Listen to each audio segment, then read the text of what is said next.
الحمد للہ رب العالمین والصلاة والسلام علی سید الامین اما بعد فاعوذ باللہ السمیع العلیم من الشیطان الرجیم بسم اللہ الرحمن الرحیم والعصر ان الانسان لفی خسر الا الذین آمنوا وعملوا الصالحات وتواصوا بالحق وتواصوا بالصبر آمنت باللہ صدق اللہ العظیم۔ اللہ کے مبارک نام سے جو بڑا مہربان، بہت زیادہ رحم کرنے والا ہے۔ قسم ہے زمانے کی، انسان مسلسل خسارے میں جا رہا ہے۔ ہاں، وہ لوگ جو سچے ایماندار بن گئے اور اپنے ایمان کی بنیاد پر انہوں نے اپنے آپ کو سنوار لیا، نیک اعمال کیے اور آپس میں باہم ایک دوسرے کو وصیت کرتے رہے، حق پر ڈٹ جانا اور حق پر قائم رہنے کی وصیت کرتے رہے، اور پھر صبر و استقامت سے انہوں نے اپنا سلسلہ گزارا۔ یہ وہ لوگ ہیں جو اس خسارے سے بچ سکتے ہیں۔ کائنات میں اللہ تعالیٰ نے ایک پورا مضبوط اور مربوط نظام بنایا ہے۔ یہ نظام جس کی کڑیاں ایک دوسرے سے ملی ہوئی ہیں اور ہر کڑی دوسری کڑی کو مضبوط بنا رہی ہے، اس نظام کے اندر انسانوں کے لیے بھی اللہ تبارک و تعالیٰ انہیں اختیار دینے کے باوجود مشیت ایزدی مالک یہ چاہتا ہے کہ میرے بندے باہم آپس میں ایک دوسرے سے مل جل کر رہیں، میرے بندے ایک دوسرے سے تعلق بنا کے رکھیں، ایک دوسرے سے محبت کرنے والے بنیں۔ یہ وہ کیفیت ہے کہ جب ایک بندہ مومن میں یہ کیفیت پورے طور پر ابھرتی ہے، اس کے ایمان کے پس منظر میں ابھرتی ہے، تو پھر اس بندہ مومن کی پوزیشن یہ ہوتی ہے کہ اللہ کے ساتھ اس کا تقرب بڑھتا چلا جاتا ہے۔ اللہ کے ساتھ اس کا تعلق جب بڑھتا ہے تو اللہ کی قربت اسے حاصل ہوتی ہے، وہی قربت اس کی درجات کی بلندی کا سبب بنتی چلی جاتی ہے۔ جناب محمد کریم رحمۃ للعالمین صلی اللہ علیہ وآلہ وسلم کا یہ ارشاد گرامی، حضور صلی اللہ علیہ وسلم نے فرمایا کہ ان رجلا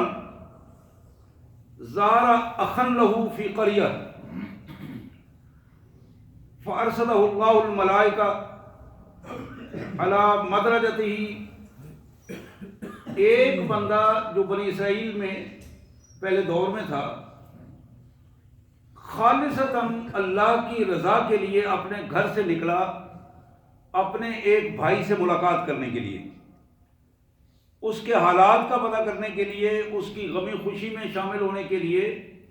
اپنے گھر سے صرف اللہ کی رضا کو حاصل کرنے کے لیے نکلا، ملاقات کے پس منظر میں۔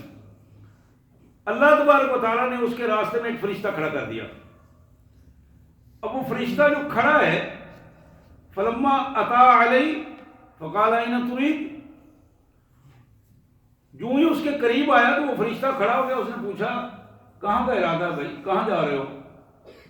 قال ارید اخا لی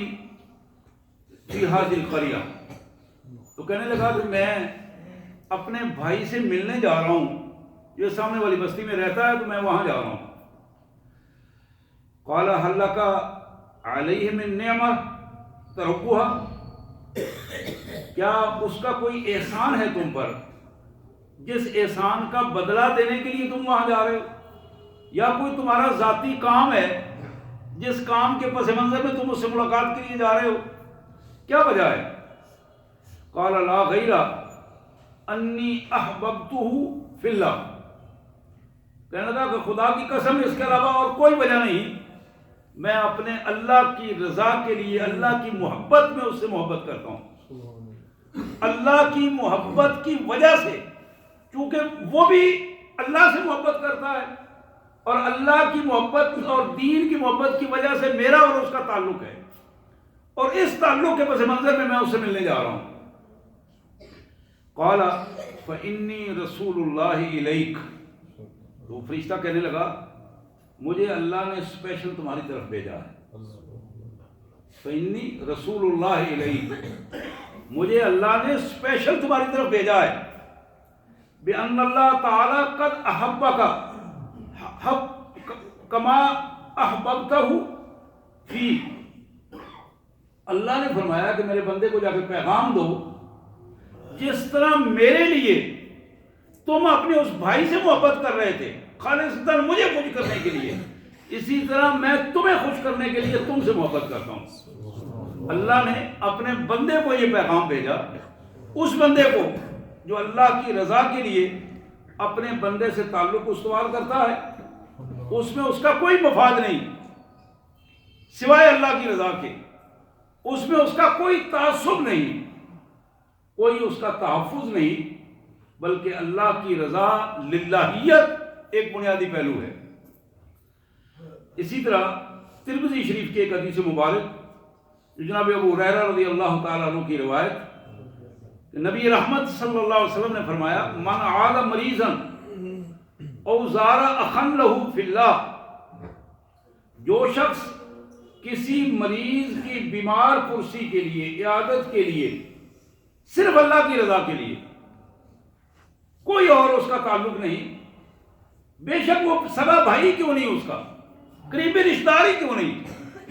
لیکن جب وہ اٹھتا ہے نیت کرتا ہے تو نیت صرف یہ ہے کہ میں اللہ کے رضا کے لیے اور محمد رسول اللہ کے طریقے کے مطابق اس کی عادت کرنے کی جا رہا ہوں،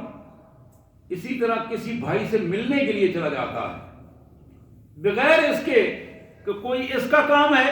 یا کوئی دنیاوی غرض اس کے سامنے ہے، ان چیزوں سے ہٹ کر یہ دو کام کرتا ہے، مریض کی عادت کے لیے یا محض حالات کا پتہ کرنے کے لیے کہ میرا بھائی اس وقت کس حالت میں ہے،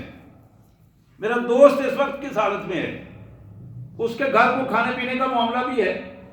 کن حالات میں رہ رہا ہے، کن خوشیوں اور کن غمیوں کا سامنا کر رہا ہے۔ نبی رحمت صلی اللہ علیہ وسلم نے فرمایا، ناداہ مناد بأن طبت وطاب ممشاک وتبوأت من الجنۃ منزلا۔ اللہ تبارک و تعالیٰ اپنے ایک فرشتے کو حکم دیتے ہیں کہ جاؤ، جا کر کائنات میں اعلان کر دو، اس کو بتا دو مخاطب کر کے، بأن طبت، اللہ تعالیٰ تجھے خوشیاں عطا کر دی ہیں، مالک نے، اللہ نے تجھے خوشیاں عطا کی ہیں، وطاب ممشاک، جتنے قدم تم چل کر جا رہے ہو، تمہارے ایک ایک قدم کے ساتھ اللہ تعالیٰ تمہیں مزید خوشیاں عطا فرمائے گا، وَتَبَوَّأْتَ مِنَ الْجَنَّةِ مَنزِلًا، اور تم نے اللہ کی رضا کو ترجیح دی ہے اس بھائی کی عادت کے لیے یا اس بھائی سے ملاقات کے لیے۔ اب اللہ کا فیصلہ یہ ہے کہ اللہ تعالیٰ نے کئی منزلہ محل تمہارے لیے جنت میں تیار فرما دیا ہے کہ تم وہاں جاؤ اور وہاں تمہاری میزبانی اور وہاں تمہارا استقبال، تم یہاں اللہ کی رضا کو تلاش کر رہے ہو، اللہ نے اپنے گھر میں تیرے لیے اپنی رضا کے لیے تیرا گھر بنا دیا ہے۔ حضرات، یہ ایک بڑا اہم مرحلہ ہے اس حوالے سے کہ بندہ مومن اپنے آپ کو دنیا میں رکھ کر ذاتی اغراض کو ترجیح دیتا ہے یا ذاتی اغراض کو اللہ اور للہیت کے پس منظر میں ڈھال دیتا ہے۔ یہ وہ بنیادی چیز ہے۔ ایک بندہ اپنے والدین کی خدمت کر رہا ہے، والد صاحب کی خدمت کر رہا ہے، والدہ کی خدمت کر رہا ہے، بھائی بہنوں کی خدمت کر رہا ہے، بیوی بچوں کو کھلا رہا ہے، لیکن اس میں اب دو سوچیں ہیں، ایک سوچ یہ ہے کہ اس کے ماں باپ ہیں اس لیے خدمت کر رہا، دوسری سوچ ہے کہ میرے اللہ کا حکم ہے خدمت کرنا، میرا نسبی تعلق تو اپنی جگہ پر، وہ ان کا حق ہے، لیکن میں اس حق کو اس لیے ادا کر رہا ہوں کہ میرا اللہ یہ چاہتا ہے، میرا اللہ اس سے خوش ہوتا ہے، میرے رسول صلی اللہ علیہ وسلم کا یہ طریقہ ہے۔ اب اس خوبصورت نیت کے بعد اس بندے کی پوزیشن بدل جاتی ہے، اللہ کے ہاں اس کا درجہ اور سٹیٹس بدل جاتا ہے، اور وہ درجہ اور سٹیٹس عام آدمی کا، عام کسی بہت بڑے عبادت گزار کا بھی نہیں ہوتا، جس سٹیٹس کو اللہ تبارک و تعالیٰ اس انداز میں اس بندے کے لیے پسند فرماتے ہیں۔ بالکل اسی کیفیت میں ان دنیاوی اغراض کو اللہ کے لیے بنا دینا، یا پھر کوئی بھائی اتنا ٹائم نکال لے کہ فلاں محلے میں، فلاں گلی میں، فلاں گاؤں میں میرا ایک دوست رہتا ہے، میں آج اس کے پاس صرف اس لیے جا رہا ہوں کہ اس کو میں اللہ کے دین کے قریب کر دوں، اللہ کے دین کے قریب کروں. آج میری ملاقات میں صرف یہ بات ہوگی کہ ہم نے اپنے اللہ کے لیے بات کرنی ہے, اللہ کے دین کے لیے بات کرنی ہے. وہاں ہم کس طرح اللہ کے دین کو پھیلا سکتے ہیں, کس طرح لوگوں کے اندر سے برائیاں ختم کر سکتے ہیں, کس طرح اس برے ماحول کو اچھے ماحول میں ڈال سکتے ہیں, چاہے وہ اپنی برادری کا ماحول کیوں نہ ہو, اپنے گھر کا ماحول کیوں نہ ہو, اپنے سگے رشتہ دار کے گھر سگے بھائی کے گھر جا کر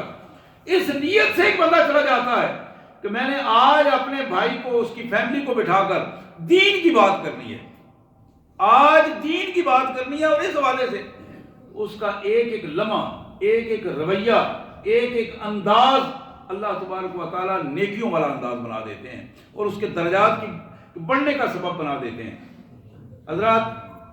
جناب معاذ بن جبل رضی اللہ تعالیٰ عنہ کی یہ روایت جو موطا امام مالک میں روایت کی گئی ہے, جناب معاذ کہتے ہیں سمیت رسول اللہ صلی اللہ علیہ وسلم, بلکہ ایک حدیث میں ان کے الفاظ ہیں کہ سمیت رسول اللہ صلی اللہ علیہ وسلم ہاذا بیوزنی ہاذا, میں نے اپنے ان دونوں کانوں سے محمد رسول اللہ صلی اللہ علیہ وسلم سے یہ بات سنی ہے. یعنی اور زیادہ اعتماد کے ساتھ اور پیار کے ساتھ بات کر رہے ہیں اور کہہ رہے ہیں کہ میرے آقا صلی اللہ علیہ وسلم نے فرمایا کہ میرا اللہ یہ فرماتا ہے, یہ حدیث قدسی بیان فرمائی, وجبت محبتی للمتحابین فی, وجبت محبتی للمتحابین فی, جو لوگ آپس میں دین کے حوالے سے میری ذات کے لیے, میرے دین کے لیے, میرے رسول کی سنت پر چلتے ہوئے آپس میں محبت کرتے ہیں, ان لوگوں کے لیے میری محبت واجب ہو گئی ہے. یعنی میں ان سے لازماً محبت کرتا ہوں, وہ میرے پسندیدہ لوگ ہیں. وجبت محبتی للمتحابین فی, اور پھر فرمایا وجبت محبتی للمتجالسین فی, وہ لوگ جو ٹائم نکال کر خالصتاً اللہ کی رضا کے لیے, اللہ کے دین کے لیے کچھ ٹائم نکال کر بیٹھتے ہیں, روزانہ وقت نکالتے ہیں اس مسئلے کے لیے کہ ہم اللہ کے دین کے لیے غور و فکر کریں,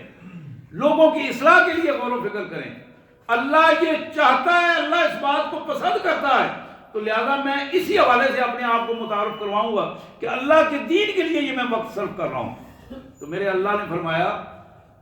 کہ وجبت محبتی للمتجالسین, ایسے لوگ جو میری رضا کے لیے تھوڑا وقت نکال کر بیٹھتے ہیں, آپس میں گفتگو کرتے ہیں. لوگ مختلف حوالوں سے بیٹھتے ہیں, گھنٹوں بیٹھتے ہیں, گھنٹوں. مخلوق خدا کے لیے بیٹھنا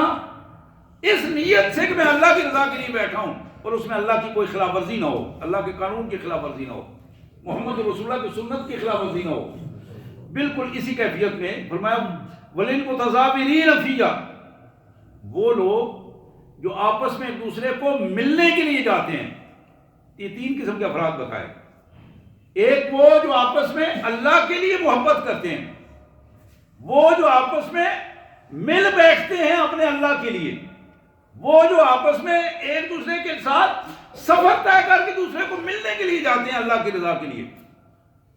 بنیادی طور پر تو ایک ہی قسم کے لوگ ہیں, لیکن یہ تین صفات ان کی اس انداز میں ذکر کی گئی کہ اللہ کے لیے محبت کرنے والے, اللہ تبارک و تعالیٰ کے دین کے لیے وقت نکال کر چاہے اپنے گھر میں بھی محفل منعقد کریں, لیکن اس محفل میں اللہ کے رسول کے حکم کی خلاف ورزی نہ ہو. جب خلاف ورزی ہوگی تو پھر سارا کا سارا نتیجہ ختم ہو جائے گا.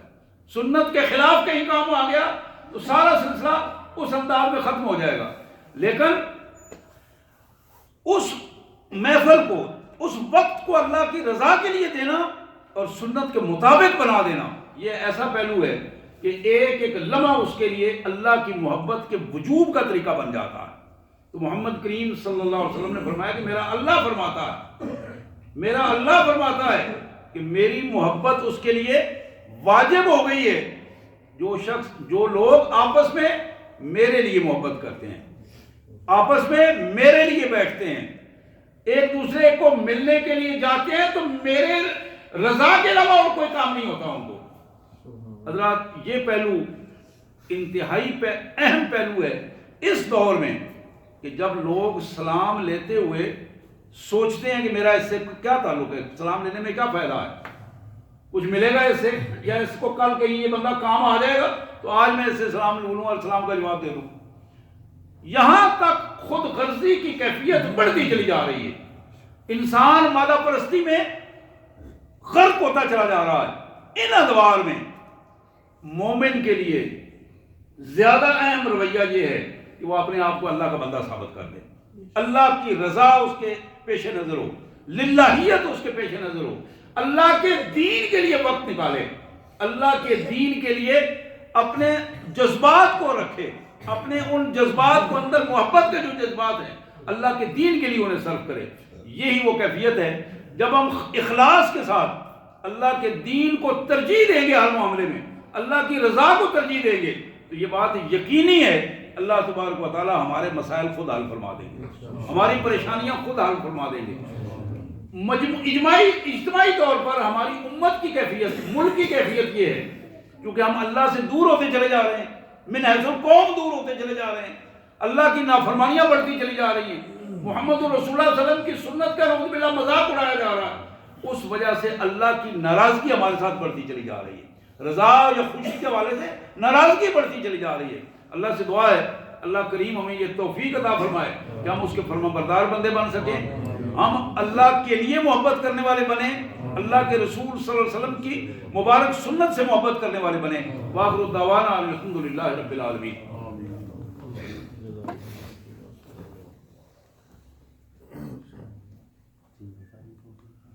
نماز کے بعد اعلان کرے تو میں 10 دن